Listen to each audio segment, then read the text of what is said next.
who's trying to get you not to say that's the Yetzer Hara, the one who's talking to you. And what the Kohen always says something interesting. He says, don't veer from the path that was charted by your ancestors. There's nothing that you can think of that they haven't thought of, and no strategy that you're going to come up with, they haven't already considered it. If they didn't do it, then there's a reason. And the Rosh Hashiva said, what you see from here is that there will be times that the Yetzer Hara will try this attack. And Mesilas Yesharim says that you got to have three things.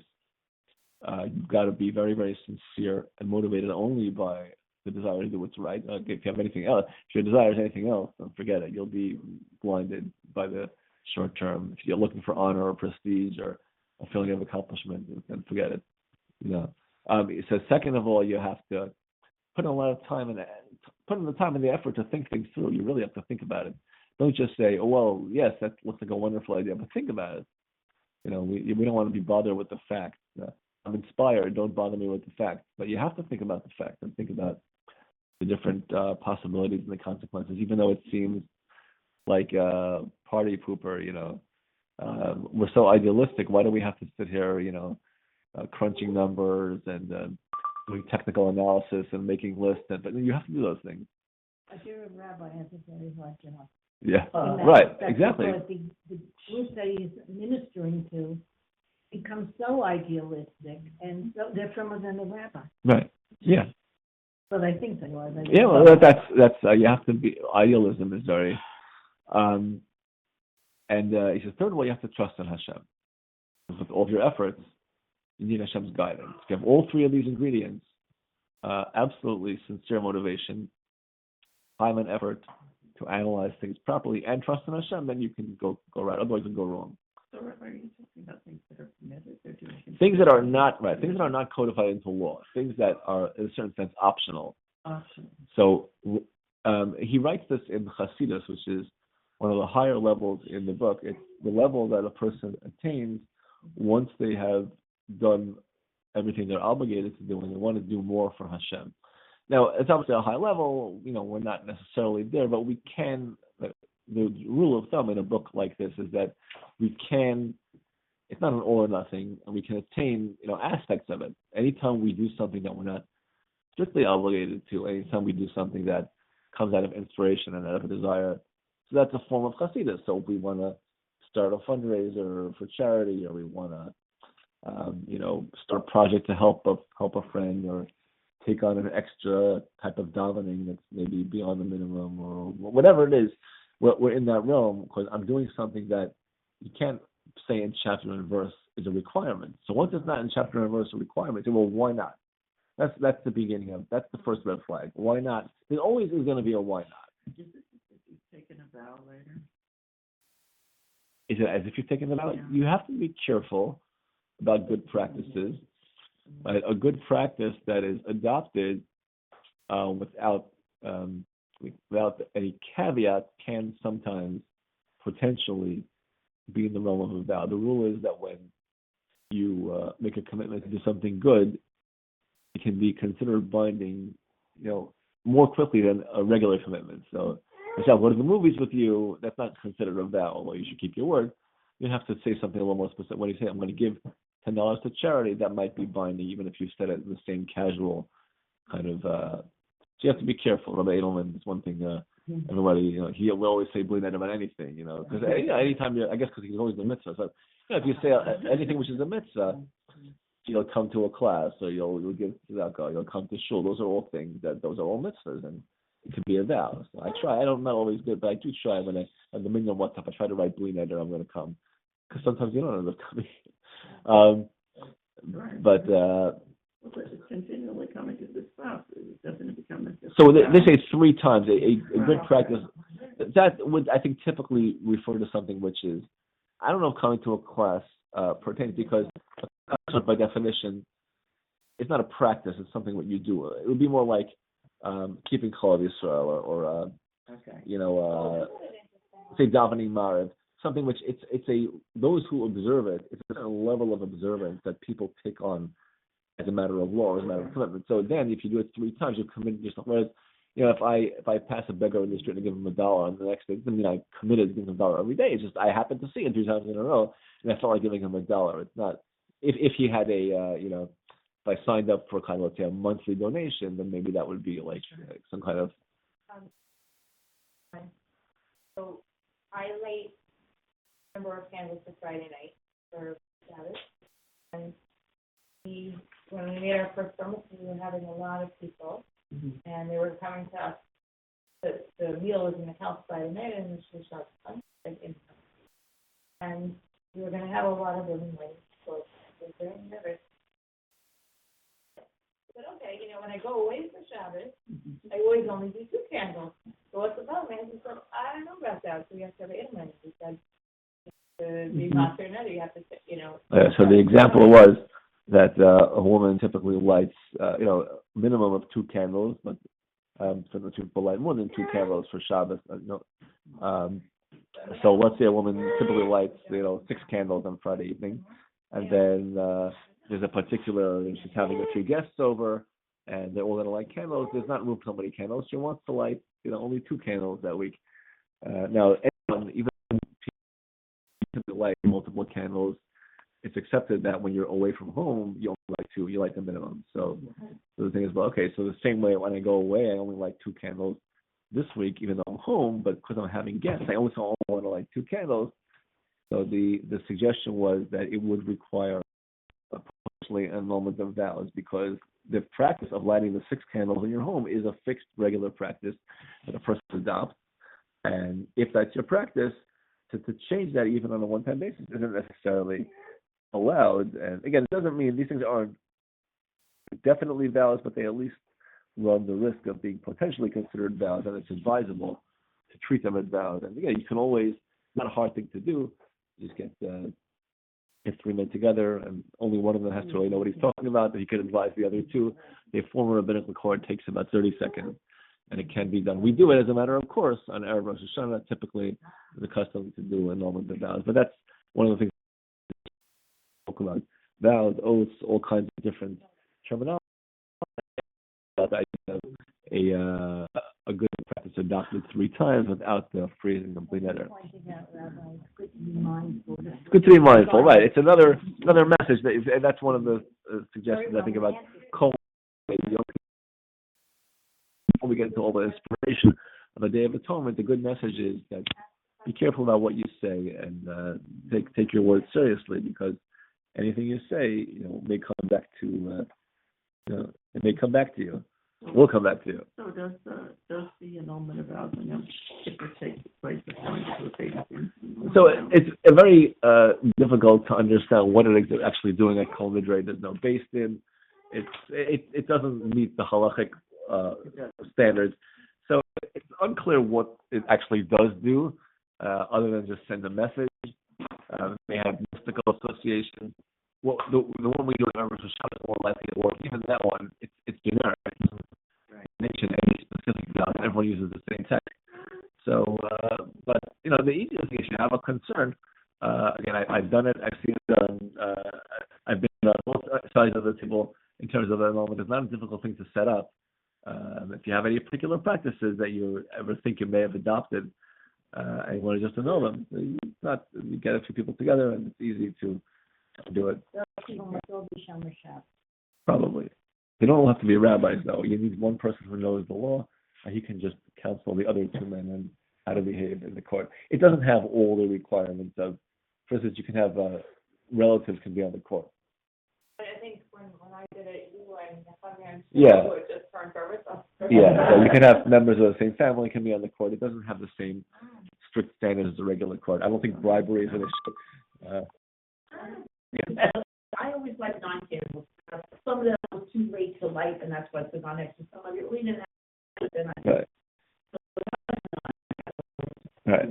But could I do something permanently not like the 9? Like I like the 9. Well, if you're annulling the vow, once you annul it, it's reset. Yeah, you have to. Yeah. The idea once you annul, as a matter of fact, what we do. I don't know how many of them were. I don't know. So that's not the idea of lighting a candle if you week is not something that you personally decided in the Shulchan Aruch. So, yeah, I don't know if you have but 3 times. It's an issue if it's an optional custom. If you do something because you think it's a law, you find out that it's not. You don't need it as a law because you never took it out as a vow. You took it on because you were under the impression that it was required, and now you found out that's not required. So you just stop doing it. So could I ask an odd situation that everything was on time and then I forgot to light my candle? So what is that? Like I made kiddush and I had to lit my candle. So I could check into it. Again, I only know the generals, the one-liner that if a person misses a week, then they kind of as a penalty / atonement, they light another candle ever after. It might be a mitigating circumstances. I can try to research. Well, the one who on candles, like, I light 9, so let's say I'm in the middle of 4, and all of a sudden, we already went to shul, and I realized I forgot to turn the oven off. Because I'm still going to light another match, because like, 1 match is never enough for 9. Well, if you haven't finished lighting the candles, you sort of, by definition, haven't started. I mean, it's... Oh, so I do those. Yeah, I mean, like, if you're still lighting candles, you obviously haven't accepted Shabbos upon yourself yet because you wouldn't be allowed to light the candles. Right. So, I thought I did good, thank you. yeah. All right, I'm sorry to take you. Yeah, no, it's all I prepared to ad lib, so I rely on the fact that I can get away from preparing less because there will be enough discussion in the class that we can but I have my sources that in case it's really quiet. When I did it by phone, I had to really generate all the material on my own. Not my own, but I have to keep a lot of substance. But this way we have discussion, and it takes on a lot of its own. But when I don't have to generate it all, the contest discussion generates the substance.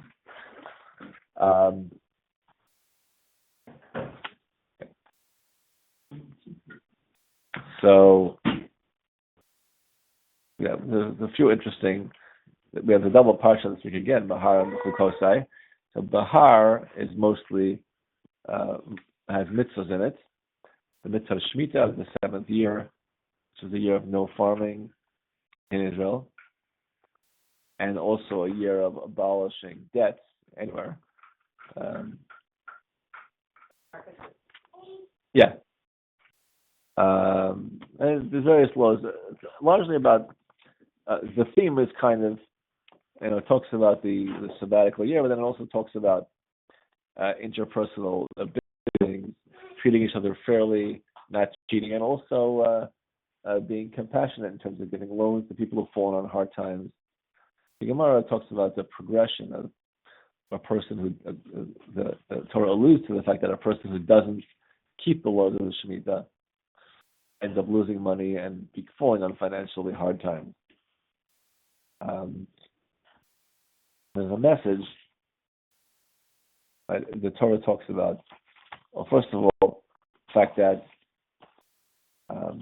every 7 years all debts are abolished.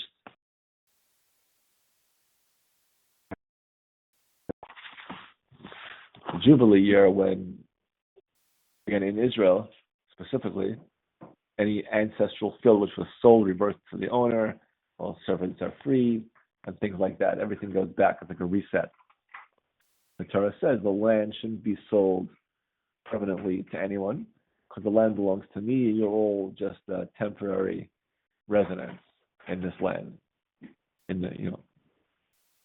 As Rashi explains, you shouldn't begrudge giving the land back to the person you bought it from because it's not really yours, it's really mine. That's what Hashem tells us. That's the underlying message.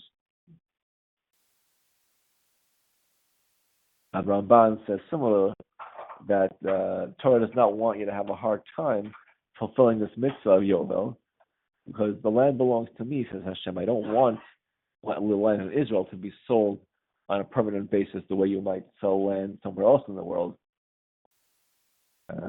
Don't make yourselves as if you're the rightful owner and the boss. Remember that you are only temporary sojourners in this land. Now, All that, so when, Israel today, Yovel is not applicable today because it requires, I don't remember if it requires the majority of Jews living in Israel, or requires heaven, or something like that. We don't have that's different from the Shemitah. The Shemitah every 7 years does apply. It leads to an interesting situation because Yovel is the 50th year, right? It's parallel sort of to 7 weeks of the Omer and then Shavuot, so you have 7 cycles of 7 years and the Yovel. The 7-year cycle continues, the Yovel does not. So in a certain sense, it changes the calendar, because if we had Yovel, there'd be another year stuck in there every 50 years. And in the absence of Yovel, I don't think we count it. I think we just, I don't actually know how they do the calculation. I think they just kind of skip that year. Anyways, so you see, the one thing is that Torah says, don't, begrudge giving the land back. It belongs to me. The Torah is, what is the Torah doing? The Torah is helping you, right? And don't feel bad. Don't have a hard time with this. Remember that the land belongs to me. Right now, there's many mitzvahs in the Torah. There's 613 of them. Some of them are easy. Some of them are harder, and some of them are very hard, right? Why do we do the mitzvahs? Because Hashem said so. And every once in a while, He reminds us the fact that, mitzvahs are life. Not doing the mitzvahs is death. He reminds us that He took us out of Egypt. And, the basic reason that we have to do all the mitzvahs. And Hashem doesn't have to kind of apologize or make excuses, or, we're obligated to keep every mitzvah. Hashem says, give the land back. Especially, they point out that any sale of land is by definition temporary, right? Because this is the law. So when you buy the land, you're supposed to know that. It says it on Zillow, right? If you look at properties in Eretz Yisrael, it talks of the estimated price, how many years till Yovel. The Torah talks about buying it back. If you sell the land because you need the money and you are more successful financially, you want to buy the land back, the buyer has to sell it back to you at the price. You just calculate how much money did he pay for it, how many years were left to the Yovel. So he was essentially renting the land from you for that. He was only going to have it for another 37 years. And so it was at the rate of X amount per year. You pay back the difference. Okay, everyone knows that's the system. That's the mitzvah. So you don't like it, get over it. That's the system. You want to buy permanent real estate deals, go to Poland, go to France, go to Australia. You don't. Why? And yet the Torah says, the Torah gives us really a tool. The Torah says, remember, if you think about who you are and what you are, you're a visitor. This is supposed to make the mitzvah easier. That's the point, right? Hashem is not here to tell us, stop complaining. It's my land anyways. Hashem doesn't need to do that. He's writing the Torah and giving it to us. He knows that He's got the upper hand. Hashem is trying to help us, and He's trying to say, you might find mitzvah difficult, but you won't find it as difficult about the fact that you're not really here for the long term anyways. Okay. So, this is the concept that... But you want to leave it to your children and grandchildren. You do, right. So the concept is that when we do a mitzvah, there's two ways to do a mitzvah, right? There's one way to do a mitzvah is to tough it out and to be strong, to say, you've got to do it by hook or by crook. This is the commandment of Hashem, and just or but. And the other way, you think about different ways to. You're a teacher, right? There's two ways. But I have to have a test because.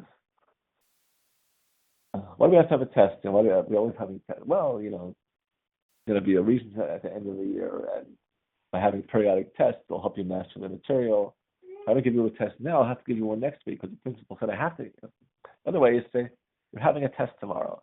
And if you keep arguing, you'll lose another 5 points. Right? Now, a lot of people will say that the first strategy is not a good one because, what kind of message are you sending to your students if you feel like you have to explain yourself to them or give them that, the commitment of the students should be do what's required of them. Tell them it's a hoax. A hoax, right? It should be. But maybe that is a good strategy, maybe in the classroom. But the point, Hashem does not, Hashem, that's important. That's an important component. And I just said, by a chok, when we have a law like the paradigma, the red heifer, you have to take that approach because you're not going to understand it. But the Torah gives us, when possible, it gives us tools. When we deal with ourselves, certainly, and when we deal with other people too, but certainly when we deal with ourselves, our goal is not to earn the most points, to be the biggest heroes, to beat up the Yisahara and show how strong we are.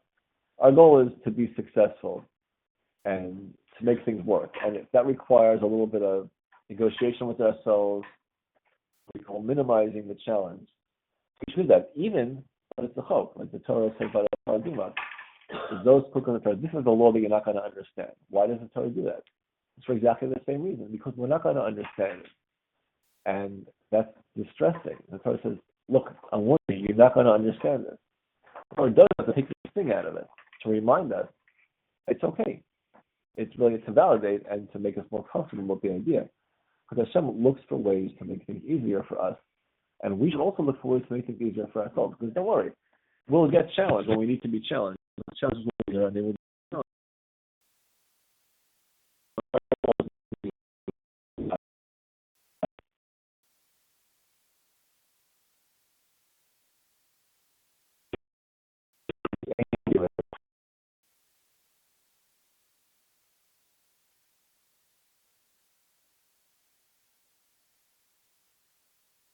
Commanded by Hashem, it's time for you to return to the land of Canaan.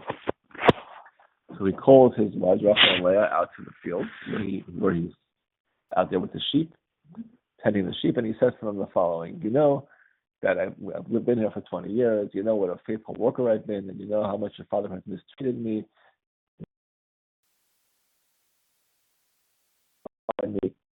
And Hashem said we should go back to the land of Canaan. And Rachel and Leah said, what do we have? As if for his property. I took all everything that you have that's been saved. Says to you should do. Right?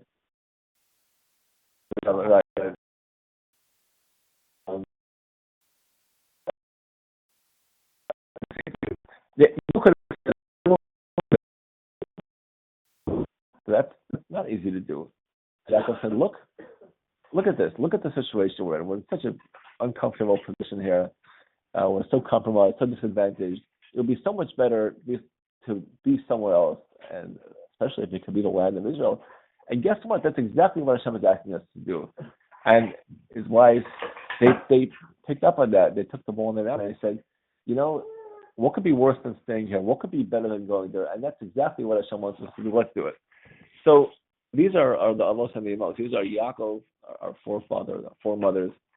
These are the people that represent the highest ideals, what you can aspire to. And when they did a mitzvah, when they had a personal commandment from Hashem, there's no question they were going to do what Hashem said, right? It wasn't like they had to kind of wrestle with themselves to follow Hashem's command. They could have just said, okay, we have our marching orders, we're going to do it. Let's be good soldiers in the army of Hashem. They could have said that. They said, like Avram did. Even Lechacha, right? Hashem said to Avram, first thing we're told, we meet Avram and we're told, go, it's going to be great, you're going to be blessed, you're going to be great, you're going to be a blessing for the whole world. Hashem just said, just go. And again, with Yaakov and Rachel, the same thing. They could have said, Hashem has given us our orders, we must do that. They said, we can do this, it's going to be great, it's going to be good when we follow Hashem's command. It brings look at all the benefits we get. It's like, I'm going to go to yeshiva. I heard the food is really great. Yeah. So that's a growth thing now, because when Rachel asked him to see father, he had to wrestle with himself. Yeah, well, look, the point is that I remember the yeshiva was speaking about, trying to toil hard when you study Torah. It takes a lot of effort, and so the question was, should we go out of our way to generate the stress? It's like, don't worry, it will find you. It's not going to be easy. If you're trying to you don't have to look to create the difficulty, because the difficulties will find you. When Hashem decides you need to be challenged, you will be challenged. It's a little bit, to me, right? We avoid the challenges. Our job is to, as they say,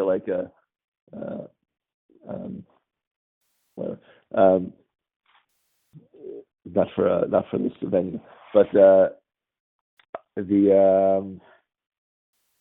I think this is kind of, to me. I think this would be accurate. And there's two kinds of goals that we pursue, like there are real goals and artificial goals. So let's imagine a video game, right? And when I was a kid, PC. I remember my father brought home the first PC, and we played Pac-Man or whatever. And so I remember spending hours in this game, and you had to rack up a high score. So your goal is to beat the high score. Like let's say the high score is 57,842 points. And you're getting, you're spending hours, and it's supper time, and you have to do your homework. But you got 56,000, and then 57,200, and then it's 57,350 points, and you get out. You're like, what was over? I got to start over again. Right? But if you get 57,843, okay, I moved the needle. I got the high score. Now with money, let's say making money, right? Another goal. Nobody says, my neighbor has $57,000. I gotta have $57,005. And if I don't have it, well, what was the? Every dollar counts. Why? Because money's real. I can buy stuff with the money. It's also prestige. But every dollar in the bank is a dollar in the bank. It doesn't matter if someone has more or less than me, or I could have. A penny saved is a penny earned. When it comes to getting a high score in a video game, and I'm not going to be the best. If I won't be in the top 10, then it's meaningless because I won't even go down on the record. What's the point? I might as well just start over. So with mitzvahs, again, if we view a mitzvah as a real thing, right? It's gold. It's actual gold in my pocket. Well, there was such thing as a small mitzvah, or like I do that mitzvah so many times already, or like I already messed up on so many things. Why bother with this one? Those things, you don't do that when it comes to real assets. When do we do it with video games? So again, I say this as it resonates with me. When we think of mitzvahs as something kind of imaginary, like, oh, they are great tzaddikim, or great rabbis, I want to be one of those great people. But once I see I'm not going to be that, so it's like, what's the point? That rabbi learns 18 hours a day. I can learn 18 minutes a day, maybe. It's like, what's the point? Because it isn't real. We're just looking for like sort of an ideal, a kind of intangible goal. But when you look at like the Bechukosai, they say, he has so many metaphors which were so realistic. He was so down to earth. Because he saw me like, imagine if a guy met you and gave you a bag of gold and you lost half the bag and you throw out the other half a bag. Of course not. It's a half a bag of gold. So the Bechukosai, that's the way he saw it. So if you dropped one gold piece, wouldn't you chase down the block and try to crawl under the truck? Of course you would. It's a piece of gold, though. I'm not going to let it go. So every mitzvah is like that. So it's the same thing. If a mitzvah is like a video game, it's I want to get the high score. So I'm not going to. I'm going to do it the right way. I'm going to be tough. I'm going to stand, weather the challenges. I'm going to do it for the right reasons. But if a mitzvah is gold in my pocket, I'm going to do whatever it takes to hold on to the gold. I don't care what tricks I have to use. I don't care if it's a loophole or I have to, people they get all upset because they find out these world famous athletes were taking steroids. Yeah, because to them, they want to have a heroic athlete, and they feel like it's the athlete. He wants to make more money. He doesn't care. He wants to do whatever it takes. But we have to be like the athlete, not like the fan. The athlete. I want to do the right thing. I want to do the mitzvah. I don't care if I have to talk myself into it or come up with some argument or focus on the benefits and focus on all the perks. Fine. So let me do the perks. So, and if it takes when you're in the cure business, So if you have to throw more food into the event or like do more, whatever it is, if it brings people in, it brings people in. And we have to treat ourselves the same way. Whatever, if I have to eat, as a rabbi, a great rabbi, very great. He said that Thursday night he stays up to learn and he takes a bowl of pistachio nuts and he eats them as he studies. So that's what keeps me awake. It keeps me learning. Who cares? Would I be a bigger hero if I didn't use the nuts? Maybe, but then maybe I wouldn't learn. It's just not worth it. I'm not here to show what a hero I am. I'm here to get the mitzvah done, and that's what gets the mitzvah done. That's what I got to do. We have to use that strategy when it comes to mitzvahs. Tell ourselves whatever we need to hear. Tell other people whatever they need to hear. We get them to do the mitzvah. The challenges are going to be there anyways. We don't have to. It's not our job to demonstrate how heroic we are. Our job is to do our job, and then Hashem takes care of the rest.